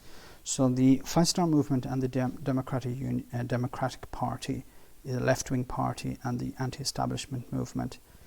I think if the Five Star Movement are viewed as a party that is maturing, then I think they have the possibility to maintain a position in government. But it depends on Salvini. I think Salvini was sort of knocked out recently from the, his government collapsed more or less with the Five Star Movement. But if he's coming back, there's a risk that he is going to be much stronger than before, and he could form a government on his own, or with some support from extreme right parties, and I don't think that would be good for really anyone.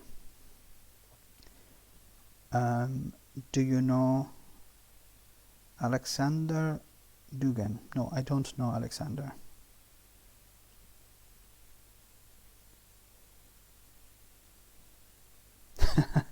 I switched to my AirPod. I'm very sorry about the sound here. This is my very first live stream, so it's been plagued with problems since the beginning. So I'm sorry about the sound.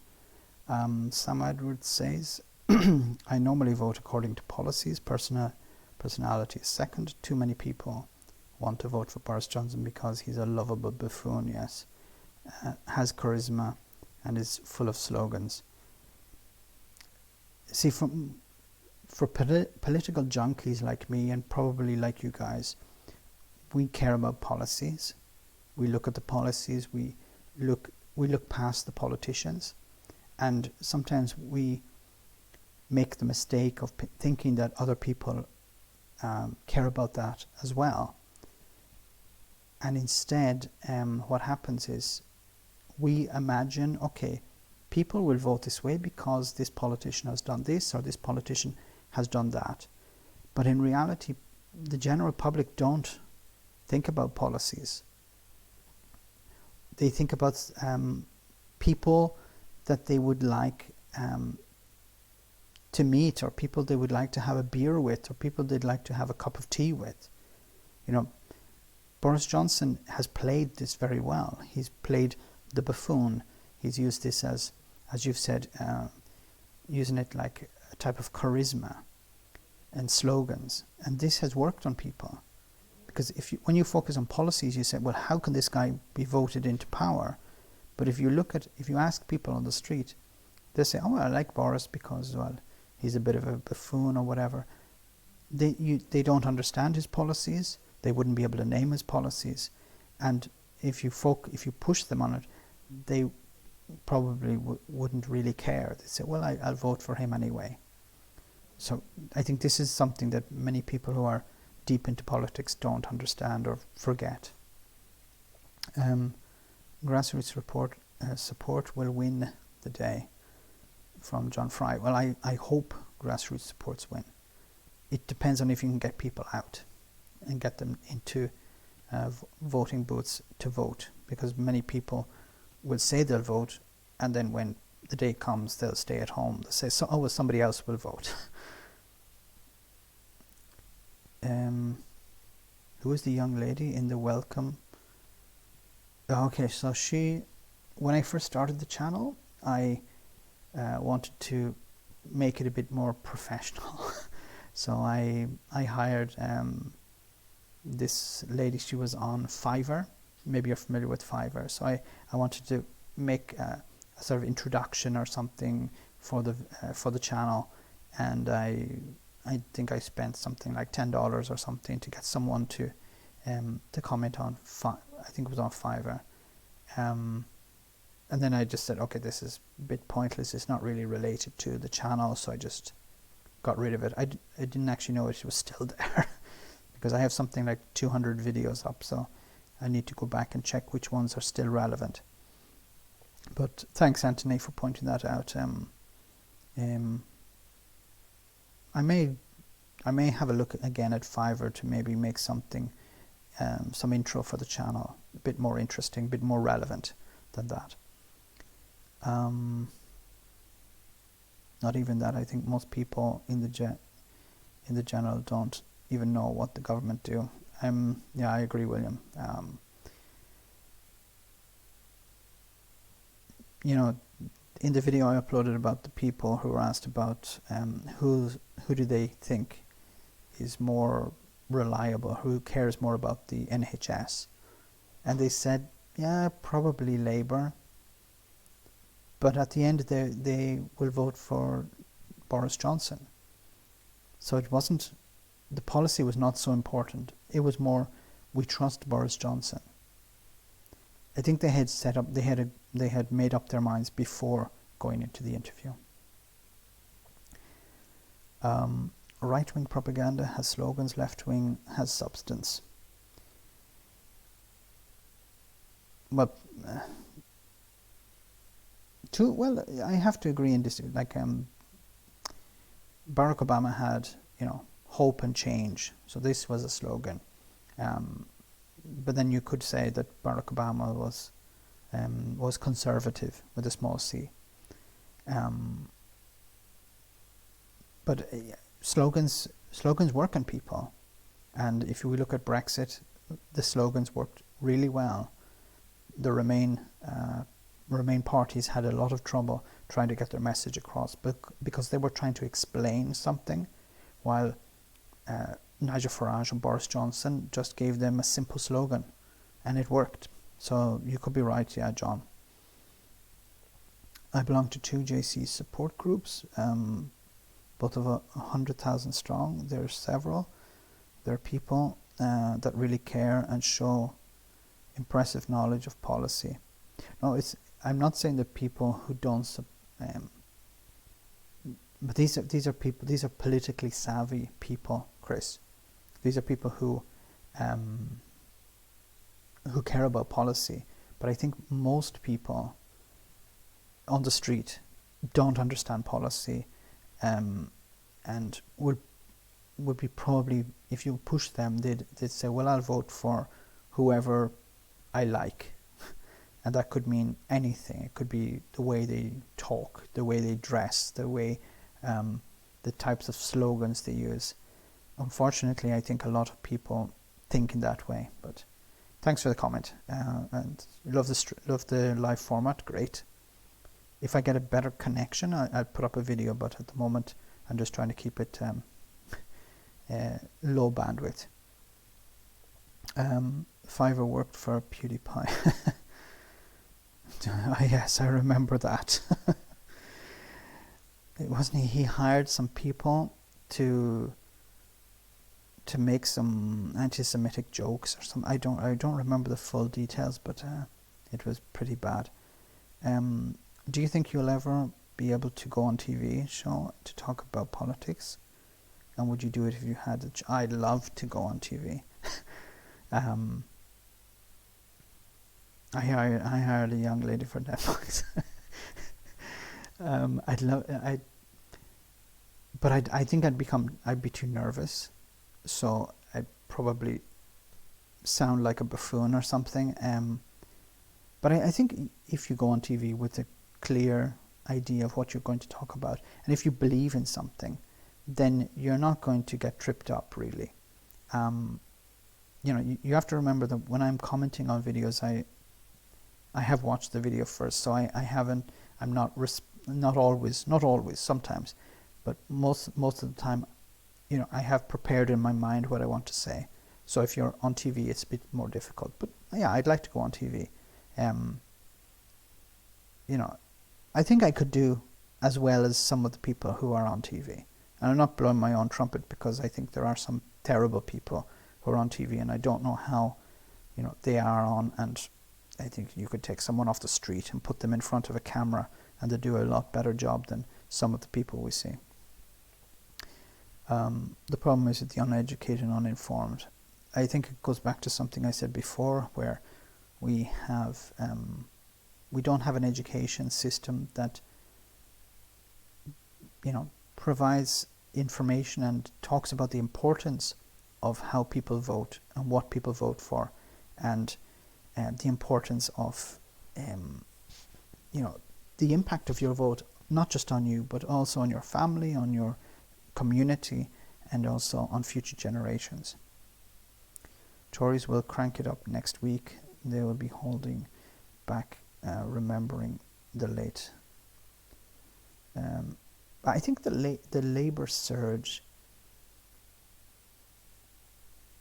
I think, I'm not sure, and maybe you disagree with me, but I think part of the late Labour surge was not so much Jeremy Corbyn doing well, but Theresa May doing really badly, because she came up with this policy of it was a dementia tax, and it completely sunk her campaign. So if Boris Johnson doesn't come up with some ridiculous policy, he shouldn't be doing too badly. But I think there's a lot of different things that we can't really predict. There's the turnout, there's the weather, there's tactical voting. I think tactical voting will be the biggest unknown. It could be completely destroying for the Tories, but if it's not done right, there's a chance that the Tories could actually get a majority. Did you see David Lammy on Mastermind? Really funny. No, I haven't seen. I know David Lammy has a bit of a reputation for attacking Brexiteers. He's probably even more combative than I am.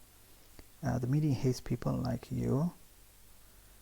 People who actually, like, with an actual opinion, you don't have any sound bites, that you're useless to them. Okay, thanks for that. I think they want people to repeat their narrative, so they want. But I think, or they want some, political commentator from a party to go on TV, to regurgitate the same, as you said, the same talking points that the party have prepared. So it's not a real exchange. And you see how you've seen it also with the comments regarding Jeremy Corbyn, how the Conservatives were going on continuously about anti-Semitism, when in reality they didn't really care about that. They were just using it as a stick. I think you would be impressive on TV. You speak from the heart. I tried to. Thanks a lot for that. I think if you're passionate about something, you speak from the heart, and I don't want to be prepared. Like, I wouldn't go in prepared, because I think people would see through that. You can see people who have everything prepared, like politician style, and I think the public can see through that. That's why I admire someone like Bernie Sanders, who, that Bernie Sanders is not bullshitting you. He's speaking from the heart. He's not prepared. He's not manipulating the public. The things he says, he believes them. I think it's refreshing to hear people like that. Would you be able to do election nights? Yes, I would love to do an election night stream. So that would be next Thursday. Wow. Okay. Yeah, I think I should be able to do that. I have to do it for you guys. It should be something to do. Tell us about your site page thumbnail. I'm off. Love the channel. Thanks a lot, Glasgow Kiss. Have a good night. I'll just get back to the thumbnail picture. You mean the Robespierre with the glasses? Is that what you mean? I'm not sure which picture you're talking about. I assume the Robespierre with the sunglasses, the skeptic glasses. Labour are like the Democrats in America, ethical, honest, and champions of the poor, but they don't know how to win. Sometimes you have to go low, like the Tories and Republicans, if you want to win.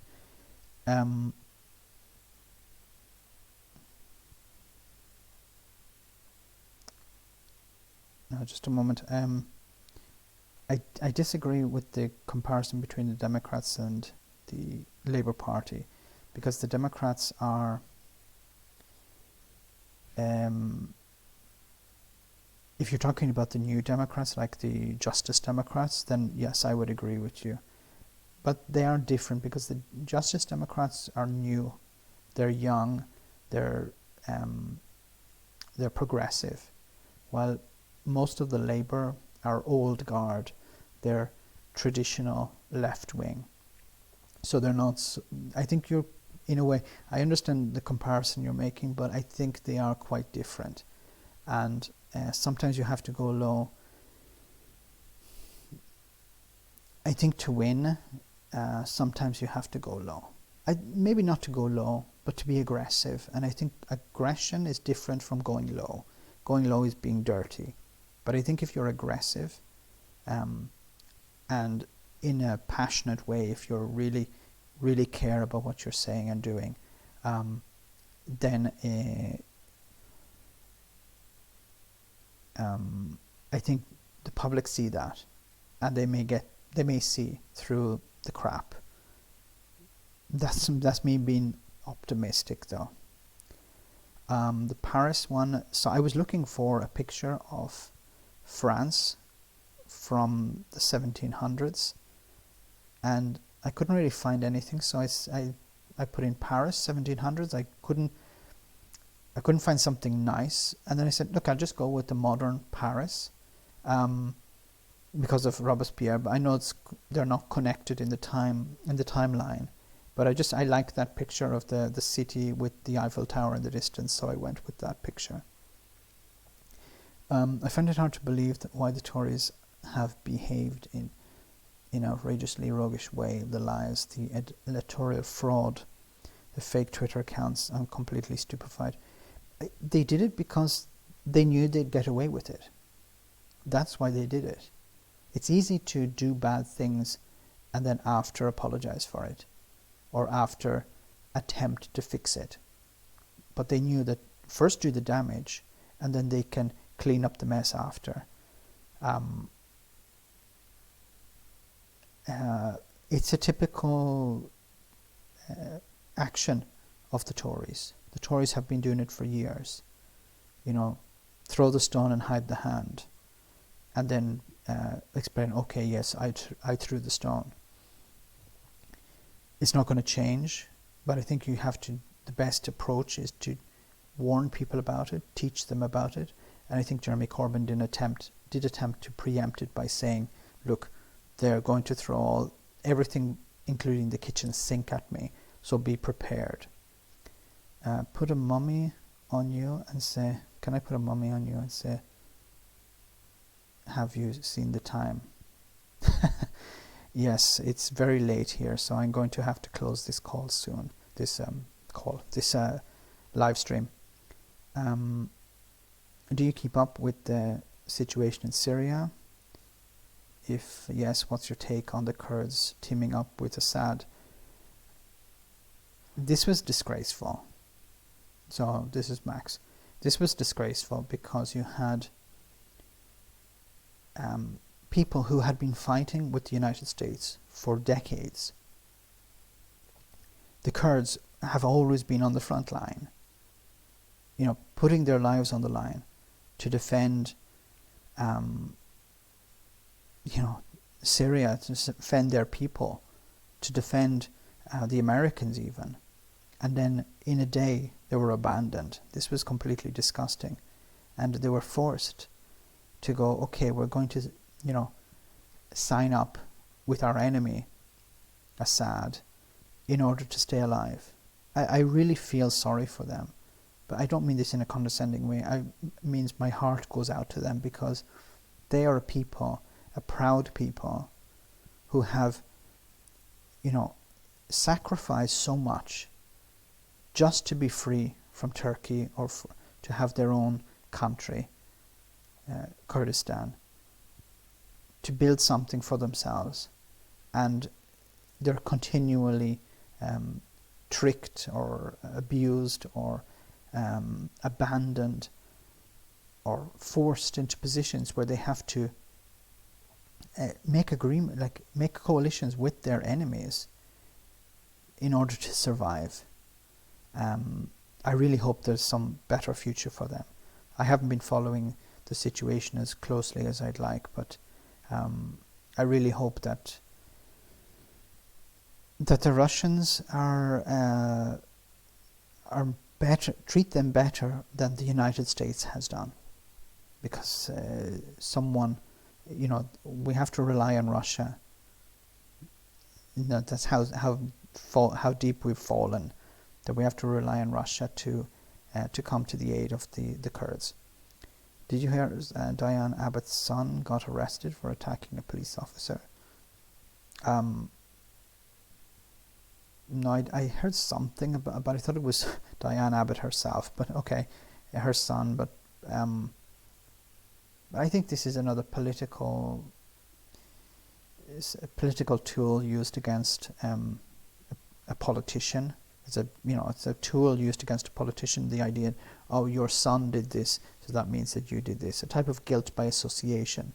Like, I don't know who her son is. I don't know how old he is. Is she responsible for him? If he's over 18, then he can do whatever he wants, and she shouldn't be blamed for any actions he takes, unless she told him to do it, or unless she encouraged this type of activity. Or if he's underage, then she has to take responsibility for him. Otherwise, if he attacked a police officer, that's between him and the courts. Look at Pamela Karlan testimony. Always look to American politics when the warnings are called out. Listen, we're in trouble with Brexit. Our democracy is in trouble. Johnson is making it clear. I really hope that next week will be a turning point, that Boris Johnson is kicked out, basically, that it's possible to move on. Of course, Brexit isn't going to go away. It's going to be still on the radar. But the next stage is going to be a difficult stage, because you're going to have some sort of coalition between the Liberal Democrats, SNP, and the Labour Party, probably. And that's not going to last a long time. Let's hope that Brexit is taken off the table in the life of that government. But I can guarantee that government is going to last maybe at most a year. And then you're going to have more elections, probably this time next year. But who can predict the outcome of that? Trump didn't even bring the troops home. He moved them to Iraq. Of course, he talked to, but Trump couldn't be trusted, because he said one thing one day, said another thing a different day. Unfortunately, he knows that. What's interesting is I saw the documentary about the Vietnam War. I don't remember the name of the documentary maker. If someone knows, do say it. Fantastic documentary from PBS. I saw it on Netflix. I recommend you see it. It goes into all the details. I knew very little about the Vietnam War, but this really explained the history of it. But you can see how there's a parallel with the Vietnam War. How Donald Trump is in trouble now, and the situation with Syria, situation with Iraq, these are all being abandoned. The focus is more on this impeachment. And is it for the good of the country? Is it for the good of the world? We'll have to see. But I do recommend you see that documentary. You can see the parallels between what's happening now and what happened in 1973.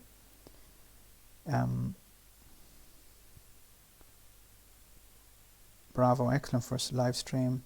Class action. Thank you very much, Anthony. And are you from the United States, Anthony? I assume you are. I'm not sure. I'm assuming you are. And thanks very much for the super chats. They're very much appreciated. And this live stream went a lot better than I thought it would. Yeah, I think I'm going to close up now in a few moments, because here it's 1:30 in the morning. So I had only planned to do a live stream for about an hour, and that was at about 10 p.m. So I've been going a long time. I'll just answer a few more questions or comments. If we leave the EU, it will be very difficult to ever rejoin because we will have to give up the pound, and most Remainers will find that unacceptable. I don't know if that would be a requirement to give up the pound.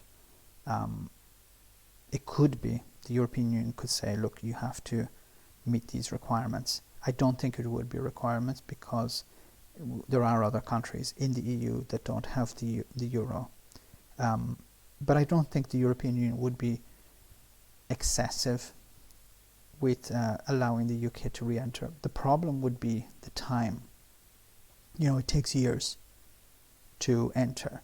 So to re-enter could be a bit shorter, but I think there would be a lot of work involved.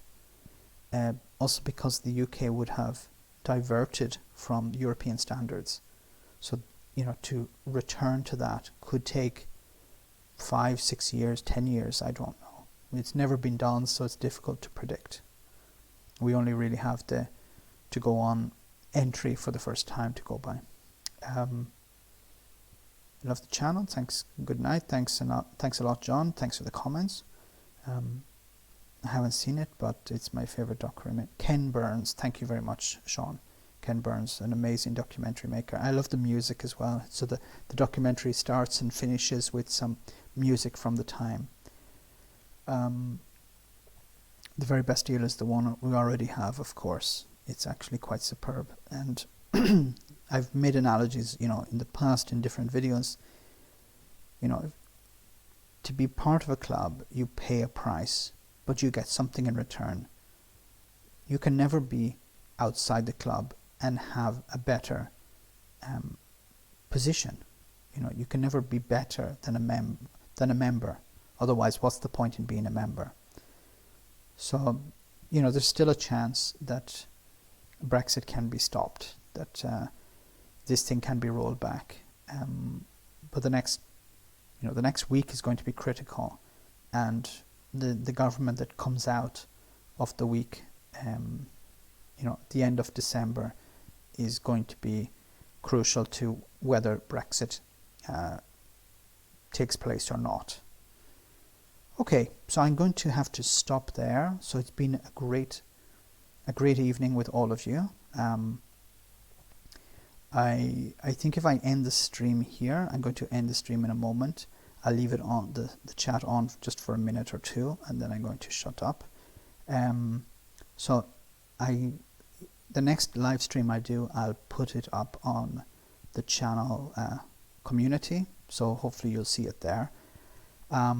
Thanks again for all of your comments, your support, your super chats. Fantastic. So this, as I said, went a lot better than I expected. And we talked a lot about many different things. I prefer actually talking directly to you guys than talking about what's over here in the stream, because your interactions are much more interesting. Okay, so once again, thanks for all your comments. I'm going to end the stream now, and have a good night, and see you in some of the next videos.